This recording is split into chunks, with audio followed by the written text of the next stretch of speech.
C'est quoi pour vous si je vous dis un meurtre? Ôter la vie à autrui de façon totalement illégale. Est-ce que ça a été un meurtre par empoisonnement, avec un objet? Le but, ça va être d'essayer de trouver, cette situation initiale, ce meurtre. Comment est-ce qu'on peut l'exploiter?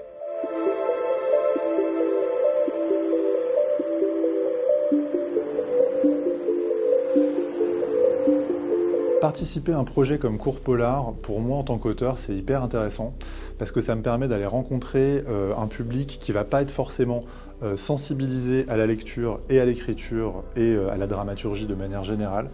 Ça veut dire qu'on va pouvoir les capter avec un récit et des enjeux qui vont leur permettre tout de suite de se mettre en condition et après le fait de pouvoir avoir un professionnel de la police à côté va leur permettre d'avoir accès à des éléments techniques et matériels pour écrire un récit cohérent.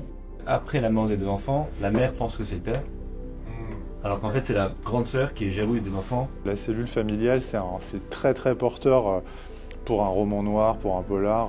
Donc là, on vient de passer 2 heures justement avec les élèves. On a sorti une petite problématique. Est-ce que tu peux m'en dire un petit peu plus? Dans cette séance, ce qui a surgi, c'était un meurtre par empoisonnement. De savoir qui empoisonne qui, pour quel motif, donc un mobile. Et puis ensuite, de trouver un personnage principal qui va être un personnage d'enquêtrice. Donc c'est là où c'était très intéressant que toi tu sois présent pour détailler vraiment de manière concrète une enquête de police, comment ça se passe quand il y a un meurtre dans une famille, qu'est-ce qui va se passer, qui arrive sur place, quelles sont les constatations.